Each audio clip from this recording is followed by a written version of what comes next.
All right.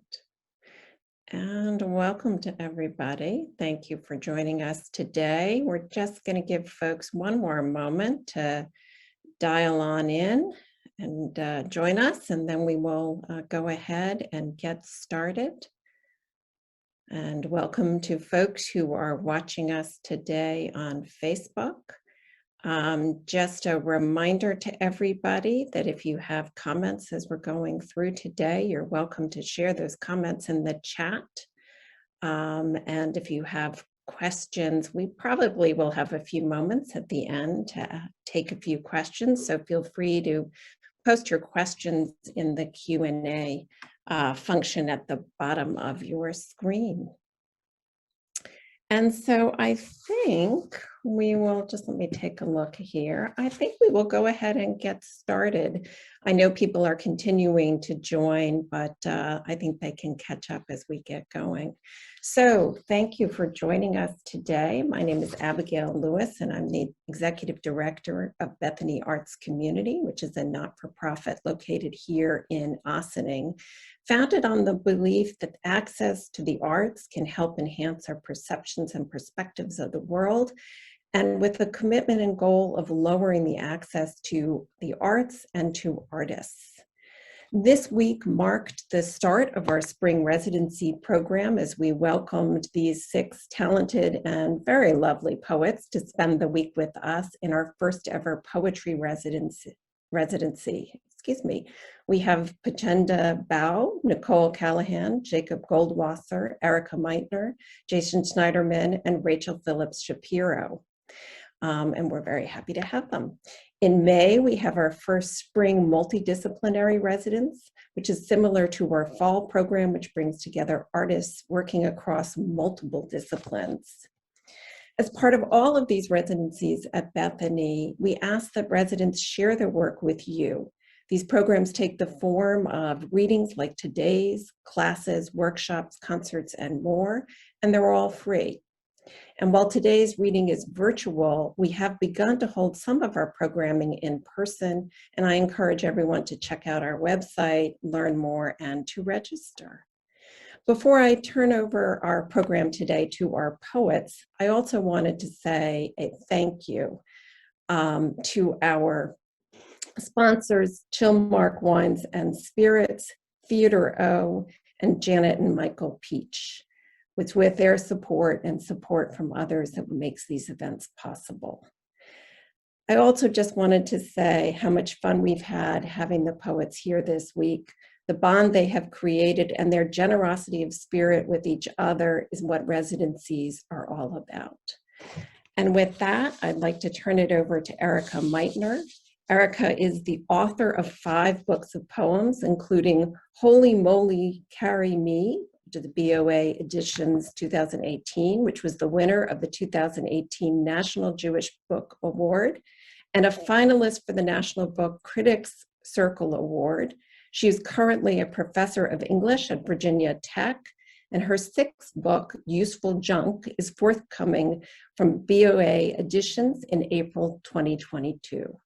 And so without any further ado, Erika, I turn it over to you. Hi, so I'm going to just say a few words before I introduce our first poet. So we are so excited, the 6 of us, to be part of the first annual poetry residency at Bethany Arts.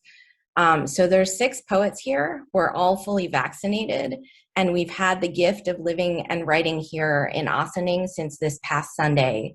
And we're really grateful for the time and space. The wonderful staff here who have all been so great about facilitating our poems. And in honor of National Poetry Month, which is April and almost coming to a close, we wanted to read you all some of our work. We'll each be reading for 5 minutes. Each poet is going to introduce the next poet. And I'm going to start with our first poet, Pachenda Bao. So Pachenda Bao is a Cambodian-American writer and poet. She was a 2019 Emerging Writer Fellow at Aspen Words Summer Writers Conference and is an incoming poetry fellow at Kundiman. She is currently at work on her first collection of poetry. So please join me in welcoming Chanda.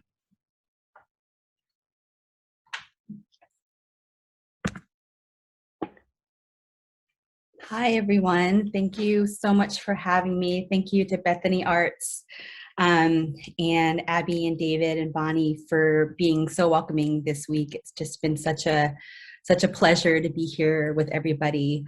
So I'm just going to read 3 poems, and I think they're going to run the gamut from really intense to like kind of light. And so hopefully that means that everybody will be able to read whatever they want and whatever tone they want. But I'm going to start off kind of intense. At the end of this rope, our Father, who could not be their loving Father and protector, starts in heaven, but ends on the breath of those who did not watch over these women. If you cannot give us back this day, this wretched, this everlasting, this utterly predictable, this graceless day, hallowed be thy name. Take back now this daily bread of guns and hate. Give us back the murmurations of days, migrations of days, generations of days, lamentation of days, the whole dam of days he took from them. Or else forgive nothing, while we are forced to live with the daily violations of white men, their coddled trespasses, their impotent temptations. Let the willful oblivion of their manifold violence be done. Is this not thy kingdom? Come to the massage table, altar of the body in pain. Lead us to the human hands that need your all-knowing heart, though you know, as well as anyone, how grief is no deliverance. On earth, as it is in heaven, confess our blasphemies, for we are yours, now and forever, are we not?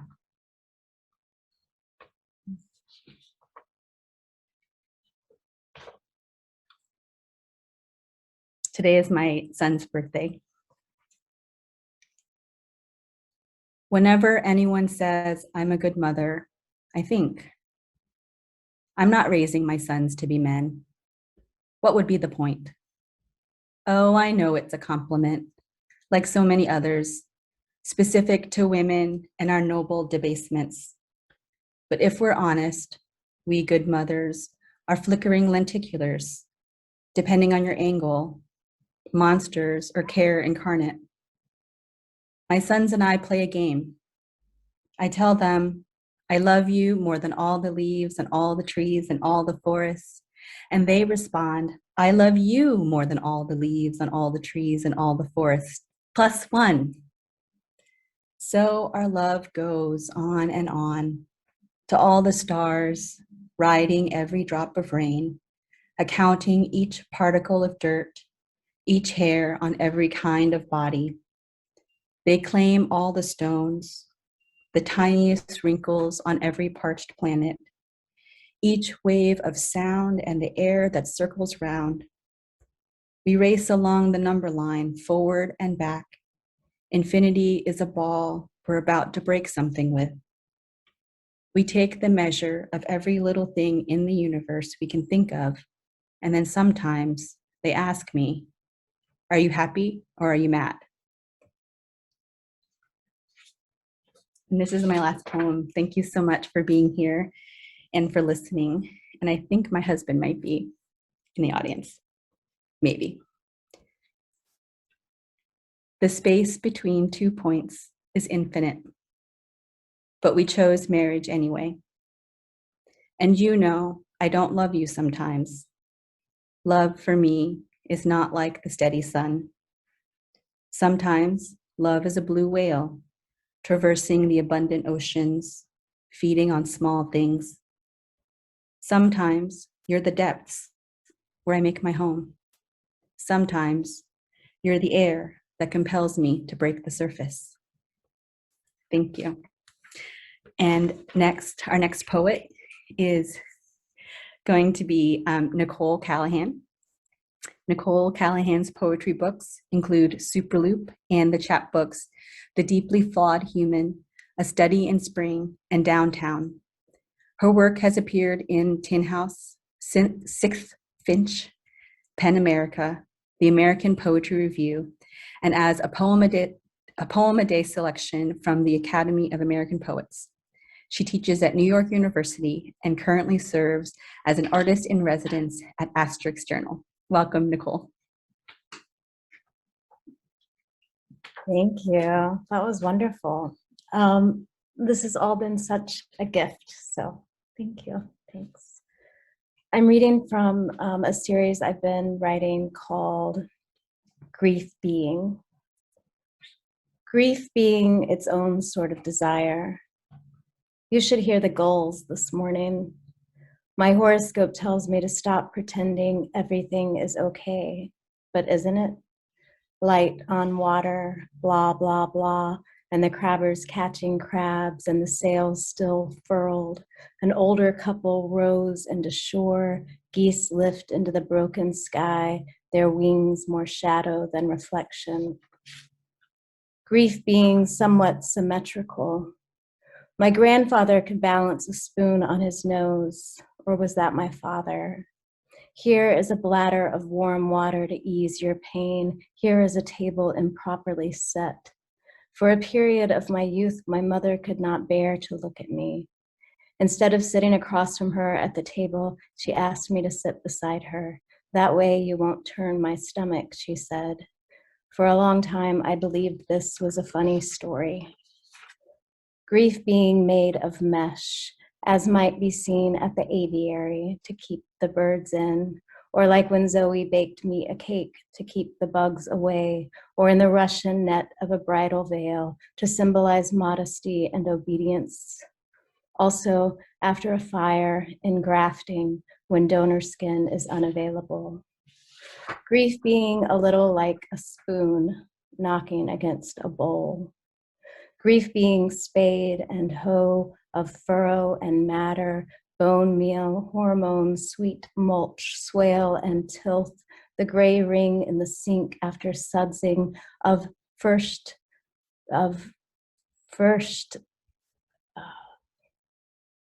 chill frost of first frost of unamended soil, bald and burlapped, a one-wheeled barrel filled with heads of yesterday's hydrangeas. Oh, tender barefoot, I'm so sorry.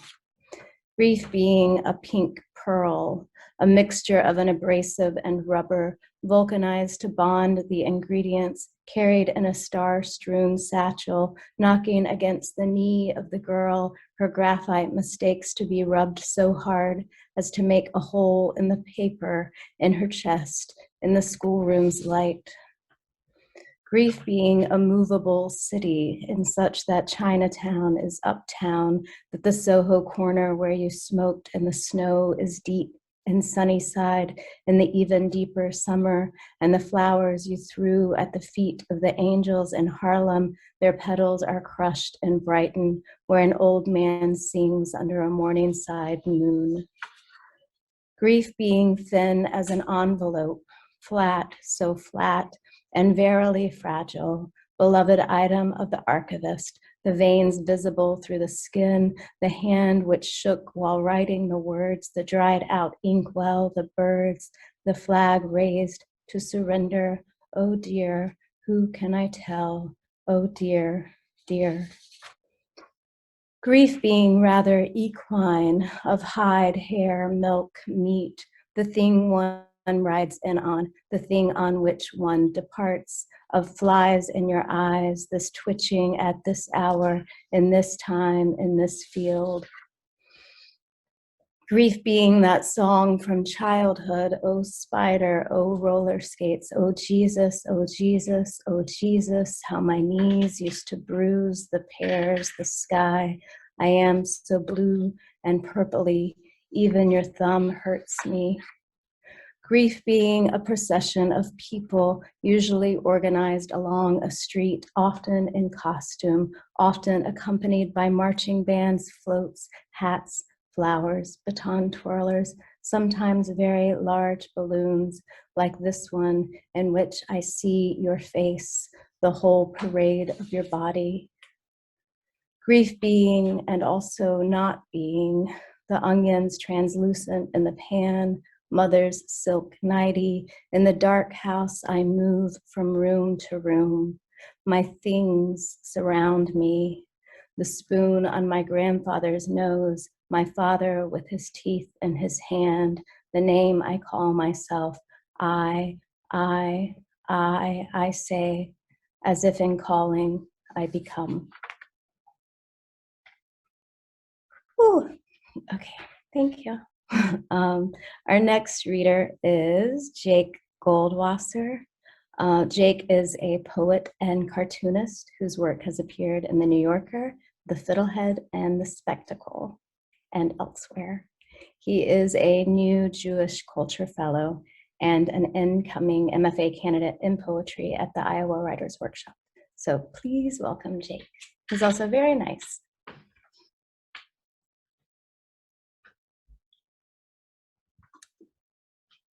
Thank you so much, Nicole. And thank you also to Bethany Arts. We've had such a nice time this week.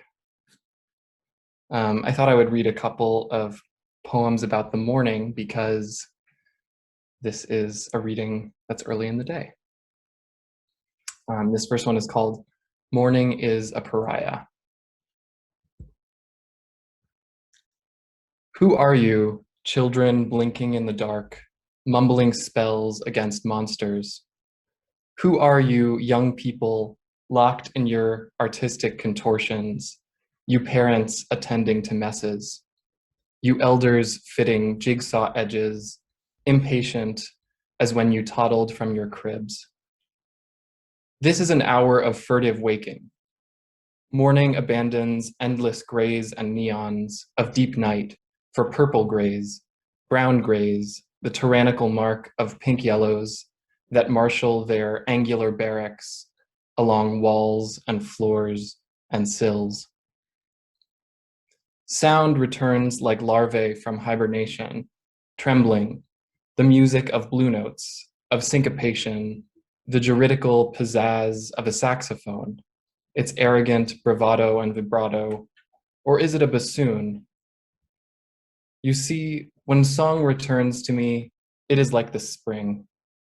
Before I can even remember the phrase, I am walking through tall gardens of indigo pistils, my shins chalked blue with the semen of fertility itself.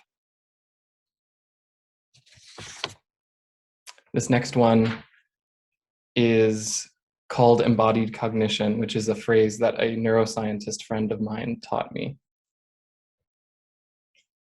Lately, I have found myself acting on my dreams. In one, my brother gifts me an instrument with strings, and the next day I am shopping for dulcimers and ukuleles. In another, you are angry with me. I spend the morning purchasing my arguments, tendering my resignations, though I know it is too late for both. I am like a pope, maybe, discovering yoga too late in his career. I am learning how twisting the body affords anyone an audience with God. I take off my hat. I offer him coffee from my little cafetiere. Together we stretch until the underworld of sleep becomes material. Thanks. I have one more poem. Daylight Savings. The wind is a rabbi delivering a liturgy.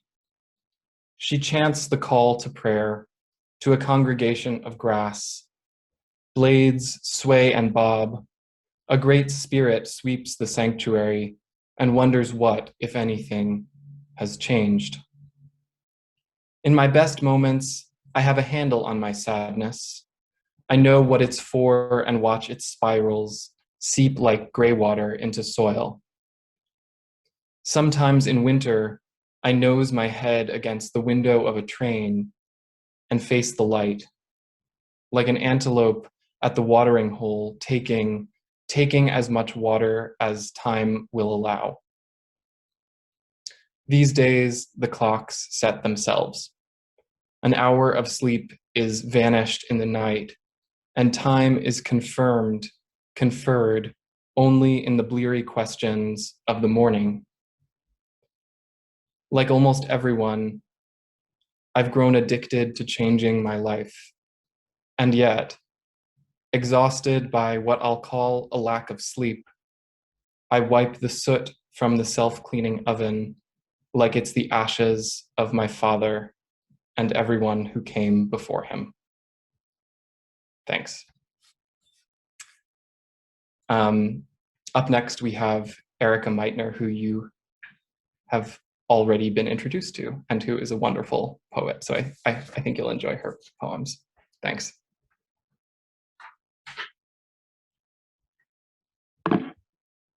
Hello. Jake is quite a bit taller than I am, so I'm going to readjust this to human height. So I'm going to read a few poems. The first poem I'm going to read was inspired by one of my son's puzzles that are these Melissa and Doug puzzles that when you put they're light sensitive puzzles, and when you put pieces on them, they don't make noise. And when you take the pieces off, when they're exposed to light, they do make noise. And this is a poem about my family history a little bit. I am the third generation grandchild of Holocaust survivors, and my mother was born in a refugee camp, in a displaced persons camp.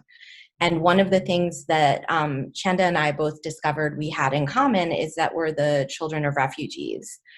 So this poem takes place at a protest. I live in rural Southwest Virginia in Appalachia, and it takes place at a protest outside my very conservative and anti-immigration congressperson's office. Light-sensitive puzzle piece. At the protest where everyone was outraged about children in cages, a guy who looked vaguely like Jesus was holding a Keep Families Together sign, and a woman who wanted to speak was holding a megaphone, then said, "I've never used one of these things. How does it work?" And her friend with the Love Thy Neighbor, No Exception sign said, "Hold it closer to your mouth." And she did. And while she was speaking, pickups drove by with enormous Trump flags. Pickups drove by blasting aggressive country, God bless the USA.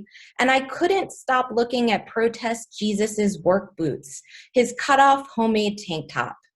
I was holding a sign Sharpied on the back of a pizza box from 4 protests ago that said "Child of a Refugee," with a red arrow pointing to me. And I stood near 3 women with small cages for rabbits, birds, gerbils, that each held dolls. One was a Cabbage Patch Kid with blonde braids, since protest as mixed media sculpture is a thing now, even in Appalachia. And there was a toddler wearing a Superman shirt, holding a rainbow Superman was a refugee poster, and his father was holding him on his shoulders.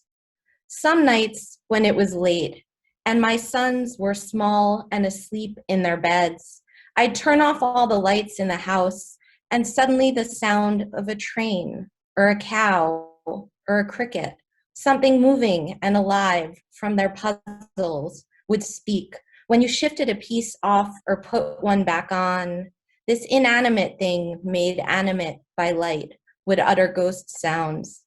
The reporter from the local paper asked me why I was there on the sidewalk. So I told her about my mother and the DP camps. I told her only a small part of the story, but she still looked shocked. To hold is to bear the weight of a person or thing, to grasp or carry or support with our arms, to embrace someone, to keep or detain someone. There's the hold of a ship, or remaining secure and intact in a position, to maintain a connection until the person on the phone line is free to speak, to have in your possession the act of grasping something, a degree of power or control.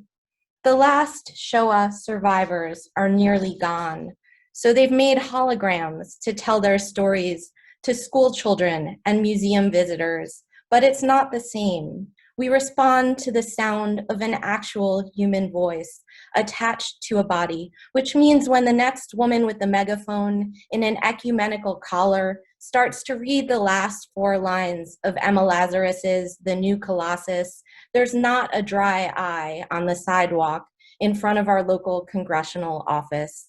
The congressman who is away, the congressman who got teary, who looked me in the eye and said that kind of persecution could only happen in Germany when I told him my family's story. Refugee from Fujio, to flee or escape from this to that.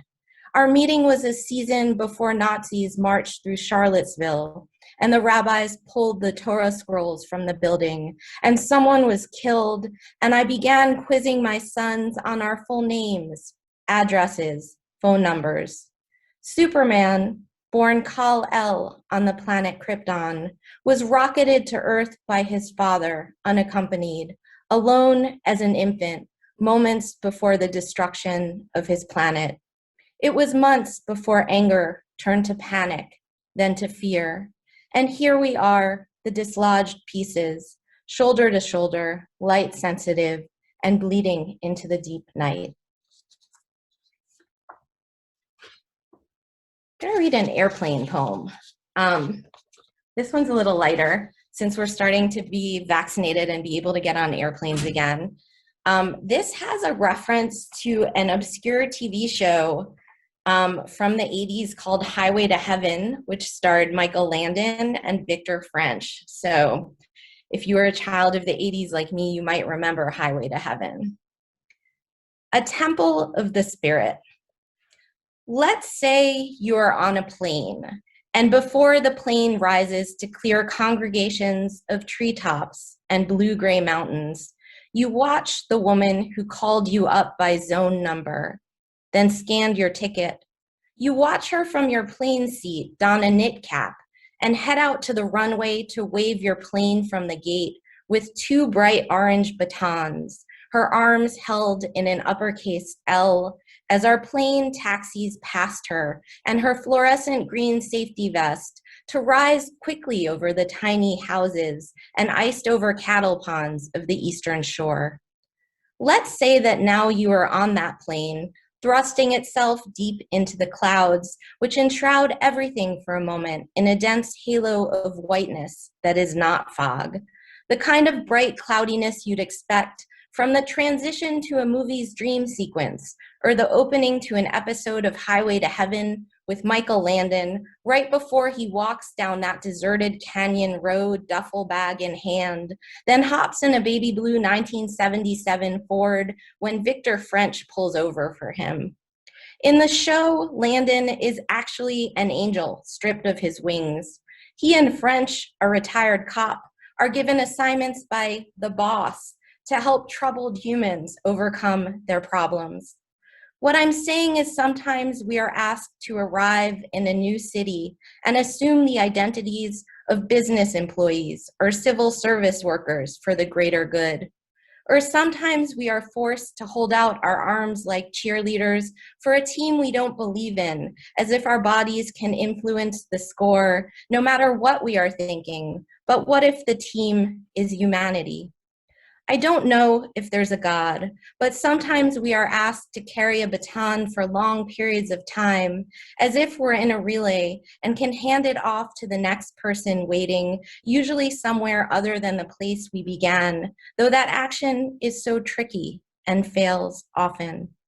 I hope the gate woman was L for team liftoff or levity or love of the human race. Luck for our tin can with twin engines newly cleared of snow.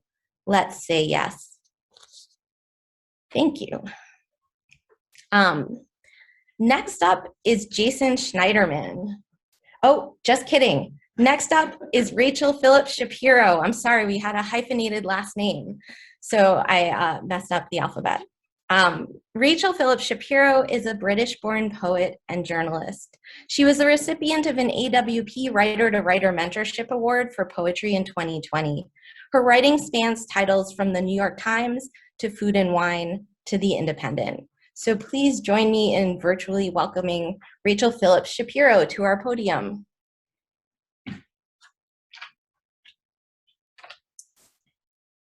Thank you, Erika, and thank you, Bethany, for hosting us. We've had an amazing time. It really has been a gift. So I'm going to read 3 poems. A couple of them are about parenting, and the last is about feeling homesick. Animal ears. Auditory hypersensitivity in autism spectrum disorder has been described in literature since the very first reports. When you were born, all of you looked human. But I know your ears are from another taxonomy, another order. You hear the air as it brushes into you, a soft, napped, swayed sound. Autistic individuals are much more likely to have perfect pitch. You are touched by the rhythm of the subway thunking the tracks, the prickles of a synth pad oscillating in the back of that song they always play at the store, by a leaf blower's low moan, so far down the road, it isn't even in our neighborhood.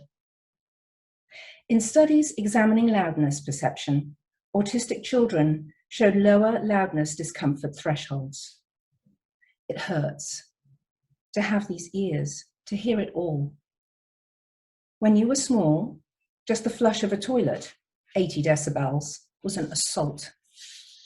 And the sound of a hairdryer, 100 decibels, had you skittering into my skirt. The hard cube of a gymboree, full of kids birthdaying, 90 decibels, a cacophony box.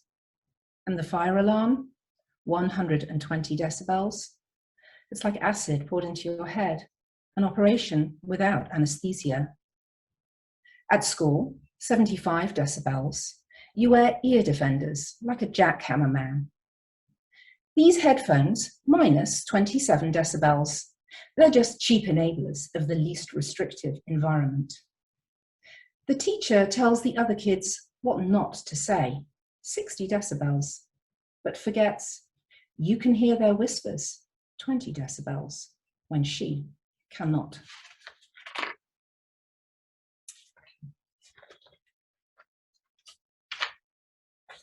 Next up, parenting in New York City. Anchor baby. I walk along East 15th Street in the summer. I am pushing my baby. I am not walking along East 15th Street. I am above. I'm outside myself, gone. That's my doppelganger, back arched in the labor of pushing the bone shaker stroller over tarmac ruts, while I have escaped to the edge of the sky's height. Down below, New York is laid out like a motherboard, summer steam pluming from manholes. I am scraping the limits of atmosphere, far from the city kiln. My skin is not attached to this, longs for air that sits so still I could stroke it. Lost in this sky, one insistent thread ties me down. Hold me, feed me, he speaks without words, and I do, cradling him into the nook of me. His head a sweaty cannonball in my aching arms. He finds me, brings me back with the thrum, thrum, thrum of his feeding, eyes hovering over my face, scanning and searching as he swallows. I brought him into the here. He is the reason not to leave, to stay. Anchor, baby. My last poem is called Hariath Spring, and Hariath is a Welsh word, which means homesick, but specifically homesick just for Wales. Today is the first day I have heard the birds sing that song, the song which says they believe in spring. Every year I wonder if it will really come. What if spring never arrives, stuck in a meat locker winter?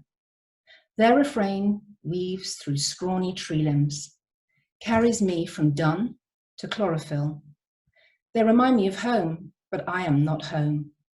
There, they summon spring with a different chorus, the coo of the collared dove, a soft rhythm below, the throaty ribbons of blackbird, robin, and song thrush above. Standing small in my family's garden, bare feet, knees scuffed, I could feel the fine bones inside their tiny tongues, arcing in yellow beaks. Syrinx singing two voices simultaneously. Two voices, one throat, just the way I do. The song of home, the song of here. My voice pulls from the red soil. My truest note is nettle green. Take me home to the trees alive with canticles, with my birds above, singing me back to the root of me. Take me home. That's it. Thank you so much for this opportunity. And now I get to introduce the lovely Jason Schneiderman. Jason Schneiderman is the author of 4 books of poems, most recently, Hold Me Tight, Red Hen Press, and the editor of the anthology Queer, A Reader for Writers by Oxford Up. He received the Jerome Shestack Award from the American Poetry Review and the Emily Dickinson Award from the Poetry Society of America. He is an associate professor of English at the Borough of Manhattan Community College, City University of New York. Please welcome Jason. This has been a really wonderful week, and thank you so much, Bethany Arts Community and Bonnie and Abby for putting us together. And this is one of the best communities of poetry I've ever had a chance to enter. I'm going to read 2 poems, and then we'll actually go into a Q&A. So the Q&A is open. If you do want to submit a question, please direct it to one of the poets. So if you can, or 2 of the poets, or 3 of the poets, just say who you'd like to answer and put the question in the Q&A, and then we'll get to that after me. I'm going to read 2 poems from Hold Me Tight, and these are the last 2 poems in the book, but I'm not a fiction writer, so I'm not ruining anything. The Last War. The project was simple, though initially most people regarded it as misguided. We removed everyone under the age of 12 from every armed conflict. Anyone from 12 to 18 could stay and fight or go, up to them. Adults left in war zones were sterilized, using a gas cloud that could be wafted over battlefields, starving the conflicts of new combatants. Many people were sure that the children, raised abroad by strangers, would continue the conflicts. But having anticipated that probability, plans were carefully developed. The adoptive parents were instructed to give contradictory answers, saying things like, oh, wait, no, your parents were Sunni, not Shia, or maybe Sufi? Or, no, I'm fairly sure you were Irish, or was it English? If the children demanded proof, our office created specially forged family trees to show one Hutu and one Tutsi parent, or one conquistador and one Aztec parent, or one Nazi and one Jew. It took a long time, generations. And our critics likened it to genocide or ethnic cleansing, and in a way, it was. But every person on the planet watched the last war with great pity. The last 2 survivors of some ancient conflict, the war zones having gotten smaller and smaller, easily monitored with drones and satellite imaging. The last combatant shot the second to last combatant, and he rejoiced to have won, to have claimed for all his ancestors the piece of land that he would hold until he died under quarantine. He didn't ask to be let out. He knew we wouldn't let him, and so he died, king of his shrunken domain. And after that, we went in, forgetfully, purposefully insistent on forgetting, determined to make no new history, to remember as little as possible. We have destroyed the archives. We have shredded and wiped and erased and burned. We have diaries in which we tear out the pages as soon as we fill them, and on the shelves, we store nothing more than empty book covers. We are visionary. We believe in our belief that there will be no more fighting as long as there is nothing to fight about. And this is the last black hole. And there's a little reference to Samuel Beckett in there. So if you're like, wait, isn't that Samuel Beckett? Yes, it's Samuel Beckett. The last black hole. The last black hole was not the last. The last black hole was everything in the entire universe collapsed into a space even smaller than you can imagine. The last black hole was the end of time, and then it exploded into a new time. And then there was a whole new universe, the one we know. And what is coming at the next black hole will be another whole new universe, but not the one we know. The one coming will be a universe where nothing of us will have survived, not even the tiniest speck, except maybe the rediscovered truth that there was a time in which we lived, though this truth will be our truth, not theirs. But you knew that, didn't you? That every truth we have is a human truth. That as long as we're the ones looking, everything will always look like us. And as sure as every human will be born and die, there is only our time, our journey to the black hole and our journey away from it. And don't be discouraged. We do not give birth astride the grave, as some have said, but rather we are born into a picture in which we are only a pixel. And as the pigment shall never know the painting, so we are fixed within our place. And we must not fear, because we cannot see the design. And this I call faith, knowing that the last black hole is coming. And on the other side will be time and space. And on the other side will be time and space. And on the other side will be time and space, but without us. Thank you. So on behalf of all of us, I would put tilt the camera. You're going to see we're all waving. We're so excited. So thank you for joining us. This has been such a wonderful. I've really enjoyed getting to hear everyone. And I'm going to go to the Q&A. And our first question is from Moira Trachtenberg, and it's for Nicole. So for Nicole, how would your poem sound to you if you exchanged joy being for grief being? And so much of your might still be true, and why? It seems there is joy, or at least appreciation, infused in your grief. Okay, Nicole. Hi, thank you, more for that question. I mean, I guess I was thinking I could just, if I exchange joy for grief, I could make the book twice as long and just double it up. And I would have twice as many poems, which would be joyful. I don't know. I told a friend recently that I feel like I'm just sort of hardwired for joy. So even in this grief-stricken pandemic, cancer, crazy year where so many people I know have hurt so much and are hurting so much, I really feel like the moments of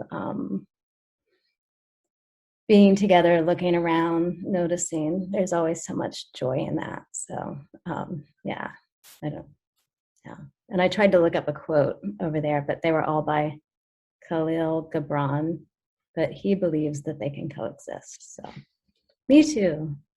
Yeah. Yeah, don't be shy from Team Awesome. That was Jason's naming of our group, by the way. Any other questions? It feels sort of like teaching, just staring into space at black boxes. Ah, hi, Abby. Thank you all so much for coming. We really, we've had such a peaceful, lovely time in this space. So I thank Abby and Bonnie so much, and my fellow poets, my fellow team awesomeists. So thank you all. Thank you. Thank you so much. That was really a treat for all of us. And again, I have I had the nice pleasure of being here on Sunday night and Monday night and having dinner with all of you and a bonfire, and I really enjoyed it. So thank you for being here, and thank you for sharing your poetry with all of us today. And thank you to everyone who made time in your schedule and joined us today. Just wanted to let you know that coming up in May, we have an exhibit called Smother 2.0, Care in the Time of Crisis. And on May 12th, we have the first in our Artist in Residence public programs for our May multidisciplinary residency. And I encourage everyone to go to bethanyarts.org to see what's coming up and mark your calendars, register. As I said, we are beginning to have more in person, and it's nice to get out and to be with others as we experience the arts. So thank you again for all of our wonderful poets and for all of you for joining us today. Have a great afternoon.